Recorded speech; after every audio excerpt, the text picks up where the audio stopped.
pessoal, seja bem-vindo a mais uma aula de Química e nessa última aula nós vamos para a última parte dos modelos atômicos.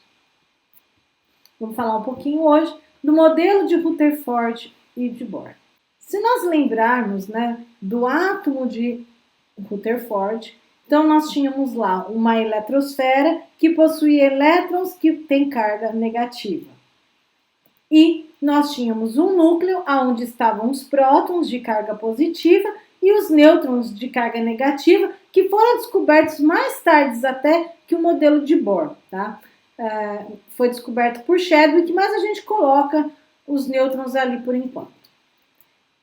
Prótons e nêutrons estão no núcleo. Havia um problema no modelo de Rutherford. O problema era que os elétrons estavam girando em órbitas circulares ao redor do núcleo. E a grande pergunta que se falava era por que o elétron não cai no núcleo? De acordo com o modelo de Rutherford, isso deveria acontecer. O elétron deveria colapsar, ele perder energia, até que ele colidiria com o núcleo e desapareceria. Mas por que isso não acontece? A explicação para esse fenômeno não acontecer, quem traz é Bohr. Ele vai pegar o modelo de Rutherford e vai aperfeiçoar o modelo de Rutherford. Baseado em alguns experimentos de Planck, Bohr propõe que os elétrons ocupam determinados níveis de energia ou camadas, ou seja, Bohr ele quantifica a eletrosfera em níveis de energia.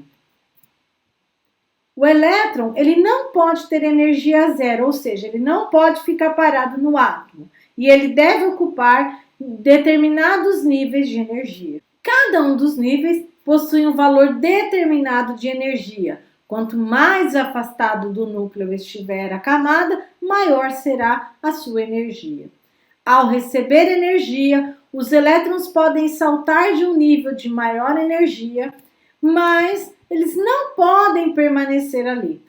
Ao voltar para o nível mais interno, o elétron emite um quanto de energia na forma de radiação eletromagnética, um fóton de luz de cor bem definida. Então, nós temos lá o elétron girando, em determinado momento recebe energia, calor, qualquer tipo de energia, e ele pula para um nível de maior energia. Ele não pode permanecer ali, ele emite uma radiação e volta para o nível de menor energia.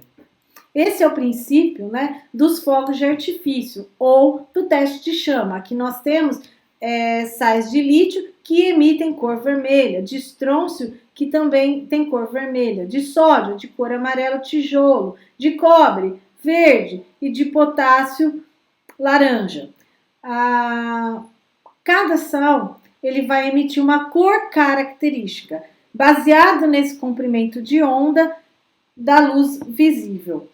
A observação desse fenômeno pode ser vista, por exemplo, nos fogos de artifício, ou quando às vezes você está cozinhando e derruba sal na chama do fogão. Você vai ver que ela muda de cor. Provavelmente você já deve ter visto isso.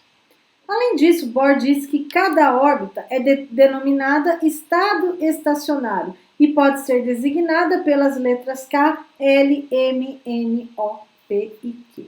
Então, de acordo com o aperfeiçoamento do modelo de Rutherford, Bohr disse que haviam estados estacionários, que ele chamou de camadas, K, L, M, N, O, P e Q, ou os níveis de energia, 1, 2, 3, 4, 5, 6 e 7. Nessas camadas ou níveis é que se distribuem os elétrons. Será que eles podem se distribuir de qualquer maneira? Nós vamos ver isso nos próximos minutos. Então, nós temos aqui, primeiro, as camadas K, L, M, N, O, P e Q. Após a divisão de camadas ou níveis de energia, Sommerfeld apresenta uma nova divisão, que são os subníveis de energia. De acordo com o número do nível, seria também o número de subníveis que a gente tem no átomo. É como se a gente tivesse um prédio e nesse prédio tivesse andares. E conforme a gente fosse subindo o andar, também subia o número de subníveis. Então, no nível 1 tem apenas um subnível, S. No nível 2, tem 2 subníveis, o subnível S e o subnível P. No nível 3, 3 subníveis, S, P, D. No nível 4, 4 subníveis, 4S, 4P, 4D e 4F. No 5, 5 subníveis. No 6, 6 subníveis. E no 7, 7 subníveis. Os subníveis em cinza são subníveis hipotéticos. Por quê? O número de átomos diferentes que nós conhecemos hoje chega a 118. Então, nós temos no máximo 118 elétrons. Portanto, a gente não utiliza todos os subníveis de energia. Então, existe uma diferença entre o idealizado na teoria e o que a gente utiliza na prática. Na prática, a gente só utiliza esses subníveis aqui. Então, a gente tem uma crescente de 1, 2, 3, 4, 4, 3 e 2.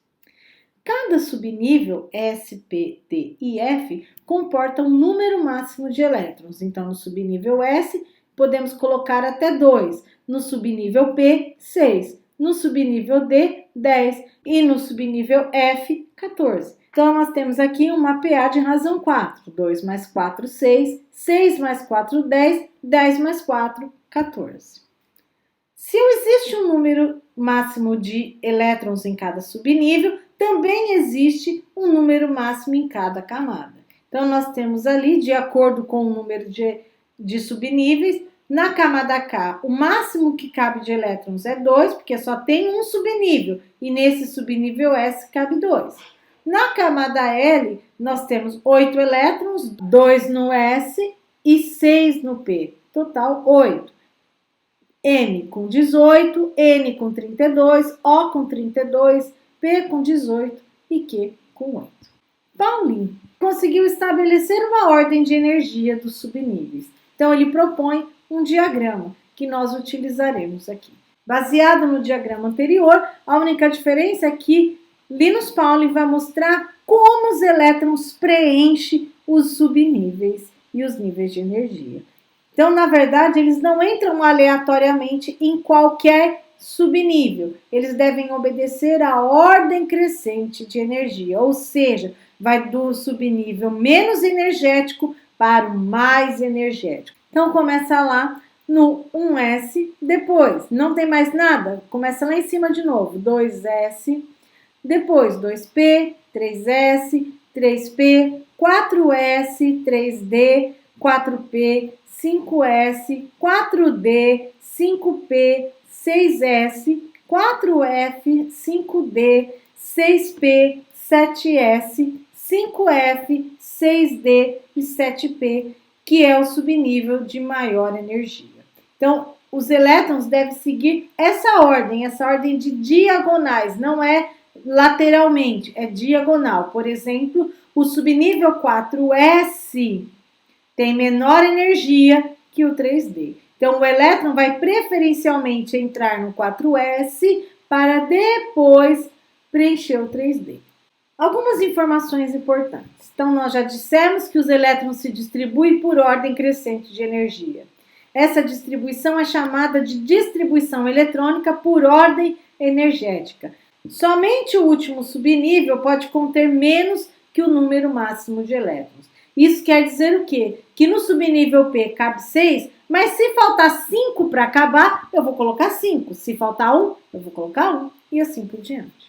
Então, agora vamos usar o exemplo aqui. A distribuição eletrônica do átomo de sódio, que tem número atômico 11, portanto, ele tem 11 prótons e 11 elétrons. O que a gente distribui, professora? Distribui elétrons, distribuição eletrônica, é de elétrons. Então, vamos começar. Lembrando que cada subnível comporta um número máximo de elétrons. No S cabe 2, no P 6, no D 10 e no F 14. Então, o primeiro subnível que eu vou entrar aqui é no S. Pode colocar os 11 aqui? Não, não pode. Por quê? Porque no S só cabe 2. Então, eu vou colocar 2.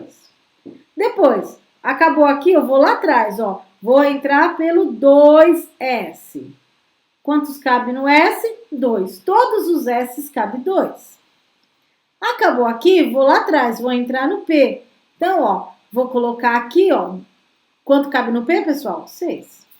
E agora eu vou contar, ó, porque eu tenho 2, 4, 6, 10. Eu já distribuí 10 elétrons e o sódio tem 11. Próximo subnível é o 3s1. Posso colocar 2 aqui? Posso, mas falta apenas quanto? 1. Eu tenho 10, para 11 falta 1. Então, eu vou colocar 3s1. O que eu não usei, esquece.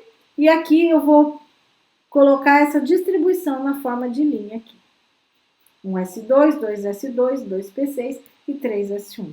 Essa é a maneira como os elétrons se distribuem no átomo de sódio. Então, nós temos aqui o átomo de sódio, que tem 2 elétrons na camada K, 8 elétrons na camada L e 1 elétron na camada M. Mais um exemplo, o átomo de cálcio. Então, nós temos aqui o cálcio que tem 20 elétrons e vamos proceder com a distribuição eletrônica do átomo de cálcio. Então, primeiro, 1s, 2, 2s, 2. Próximo subnível, 2p, que cabe 6. Próximo subnível, 3s2, segue a flecha. Segue o líder, né, pessoal? Depois, 3p, cabe 6, põe 6. E o próximo subnível? É o 3D? Porque 3P vem depois de 3P vem 3D? Não, o próximo subnível é o 4S. Tem que seguir a flechinha. Então, aqui no 4S, eu coloquei aqui, ó, 2, 4, 10, 12, 18. Falta apenas 2 elétrons, 4S2. Esquece o resto e eu vou copiar aquilo que eu coloquei aqui, tá certo? Então, ó, na camada K eu tenho 2, na camada L tem 8, na camada M tem 8 e na camada O eu tenho 2. Posso fazer a distribuição por camadas, que é a contagem do número de elétrons em cada camada. Na K tem 2, na L tem 8, na M tem 8 e na N tem 8. Se eu olhar aqui no diagrama, eu vou colocar por linhas aqui, tá? Terceiro exemplo. Eu tenho aqui o átomo de ferro que tem 26 elétrons. Então, vou começar a distribuição. 1s, 2. 2s, que cabe 2. No P cabe 6, 2p6. Próximo, 3s, que cabe 2. Próximo subnível, lá atrás, 3p6, 4s2. E depois, pessoal, do 4s2, 3d. Eu sempre canto uma musiquinha, né? Não tem aquela musiquinha P e B? Antes de P e B, um M eu vou fazer. Então, eu sempre canto assim para meus alunos. Antes de entrar no D, o S eu vou fazer. Antes de entrar no D, o S eu vou fazer. O que significa isso? Toda vez que você for entrar no subnível D, primeiro você tem que preencher o subnível S. Porque o subnível S tem menor energia do que o D, certo? Quando ele é o anterior na distribuição eletrônica. E agora, nós já fizemos até 4s2 dá 20, é igual o cálcio. Então, lá no D cabe 10, mas só falta 6, então eu vou colocar 3d6. Esquece o resto. E a gente vai registrar aquilo que a gente preencheu aqui, ó. 1s2, 2s2, 2p6, 3s2, 3p6, 4s2, 3d6. E aí nós temos na camada K2, na camada L8, na camada M, opa! E na camada M. Percebe que o 3D ele faz parte da camada M, ó, 3s2, 3p6, 3D. Ele está na mesma camada. Só que ele aparece lá no fundo da distribuição, porque essa distribuição está em ordem crescente de energia, a distribuição energética. Para fazer as camadas, eu vou reagrupar, vou mudar a posição aqui, trazer esse 3D lá ao lado do 3P. E dessa maneira eu tenho na camada K2, na camada L8, na camada M tenho 14 e na camada N eu tenho 2. Essa distribuição é chamada de ordem geométrica, que é a ordem que vai aparecer no átomo, né? Então, a camada K, a camada L, a camada M e a camada N. Então, distribuindo por camadas, eu preciso colocar na ordem energética quando isso acontece. Ou fazer aqui pelo diagrama, né? K tem 2, L tem 8, M 14 e N 2, como quiser. Na verdade, eu acabei de apresentar para vocês mais um conceito. Então, vamos parar um pouquinho para pensar. Nós aprendemos agora a distribuição eletrônica em ordem energética, a ordem agora geométrica e a distribuição por camadas. São 3 informações sobre o átomo. Ainda falando sobre essa ordem geométrica, eu quero apresentar para vocês mais 2 conceitos super importantes na análise da estrutura eletrônica do átomo. Então, nós temos 2 conceitos aqui. Primeiro, a camada de valência. Quem é essa camada de valência? A camada de valência é a última camada. Então, a primeira é K, a segunda é L, a terceira é M e a última do átomo de ferro é o N, que tem camada de valência 4s2. Fácil. Então, é só lembrar que a camada de valência é a última camada. Se eu olhar de cima para baixo, ela é a primeira que está preenchida. Uma outra informação muito importante é o subnível mais energético.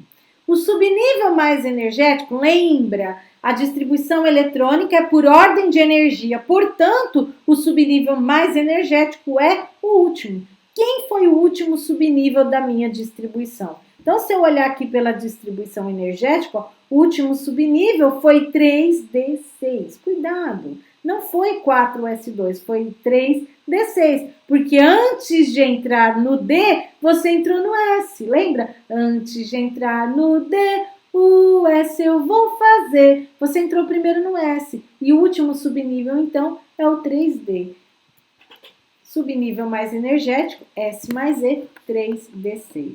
Por que essas informações são importantes? Porque são essas informações que vão me caracterizar o átomo e permitir que eu posicione ele na tabela periódica, que eu faça as ligações químicas.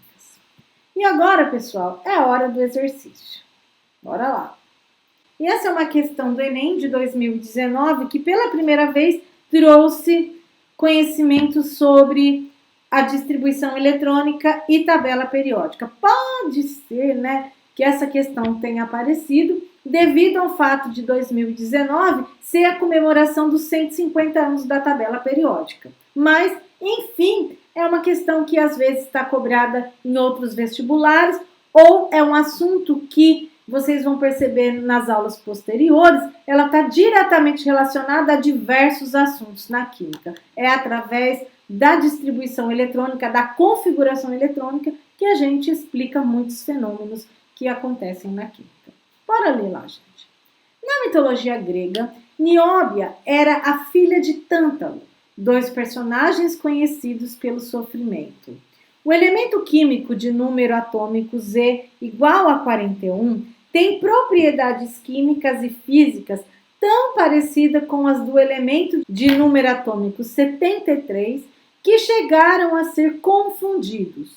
Por isso, em homenagem a esses 2 personagens da mitologia grega, foi conferido a esses elementos os nomes de Nióbio, Z igual a 41, e Tântalo, Z igual a 73. Esses 2 elementos químicos adquiriram grande importância econômica na metalurgia, na produção de supercondutores e em outras aplicações na indústria de ponta, exatamente pelas propriedades químicas e físicas comuns aos 2. A importância econômica e tecnológica desses elementos, pela similaridade de suas propriedades físicas e químicas, deve-se. Aí ele fala assim, ó, terem elétrons no subnível F, ser elementos de transição. Então, a gente vai fazer a distribuição eletrônica para descobrir se eles têm elétrons no subnível F e as outras opções aí. Então, nióbio Z igual a 41, tântalo Z igual a 73. Então, nós vamos escrever aqui o número atômico do nióbio. Z igual a 41. E vamos proceder com a distribuição eletrônica. É muito importante a gente perceber que a distribuição eletrônica parece um jogo de batalha naval, onde você fala um número, né, e uma letra. E a mesma coisa aqui. Então, você tem as linhas e as colunas. Lembrando que as linhas são os níveis e as colunas os subníveis. Então, nós temos primeiro aqui o nível 1, subnível S, que cabe 2. Aqui não tem nada, porque no nível 1 só tem um subnível. Então, vamos para o 2, 2S2. No nível 2, existem 2 subníveis, ó, acabou aqui, e agora vem para o lado, 2P6. Depois do 2P6, eu venho para o 3, ó, nível 3S2, então batalha naval. Acabou aqui, ó, não tem mais nada depois disso. Então, eu volto lá atrás, ó, aqui no 2, não existe 2D. Então, o próximo subnível da distribuição tá aqui, ó, 3P6. Depois, 3P6, o próximo tá aqui, ó, nível 4, subnível S, 2 elétrons. Depois do 4S, eu venho aqui, ó, tem um 3D aqui? Tenho. Então, 3D que cabe 10 elétrons, deu 30. Próximo subnível da distribuição, ó, nível 4, subnível P6. Depois, próximo subnível da distribuição, nível 5, S2.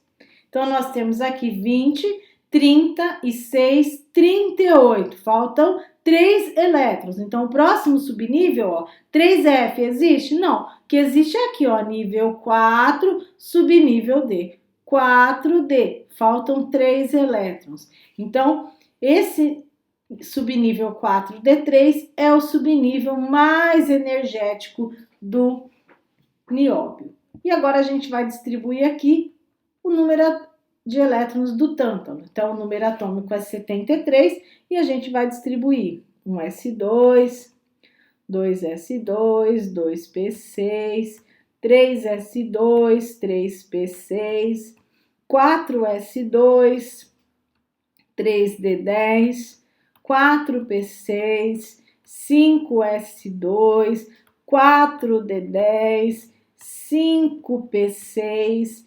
6S2. E agora, pessoal? Então, vamos lá. 30, 38, 48, 54, 56. Próximo subnível, ó, aqui tem o F, hein? 4F14. 56 mais 14, 70. Próximo subnível, então, 3D3, que é o subnível mais energético do tântalo. Lá no exercício, né, ele fala sobre os grupos. Então, a gente vai determinar aqui os grupos do tântalo e do nióbio. Então, como é que eu acho, né, o grupo desses elementos? Então, esses elementos aqui têm camada de valência com 3S2. Eu vou somar a camada de valência ao número de elétrons do subnível mais energético. Então, 2 mais 3, vou somar 2 mais 3, vai dar 5. Esse elemento pertence ao grupo, ou família, né, 5. Porque ele acabou em D, ele pertence ao grupo 5B, tá? Pode ser 5 ou 5B.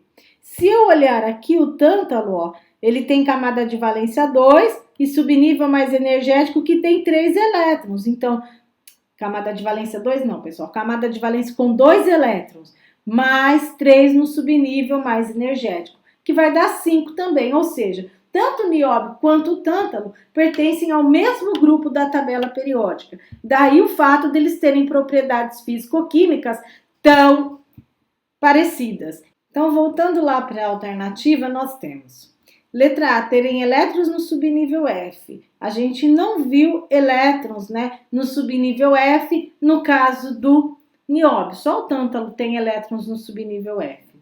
Serem elementos de transição interna. Bom, para ser elementos de transição interna, tem que ter o subnível mais energético F.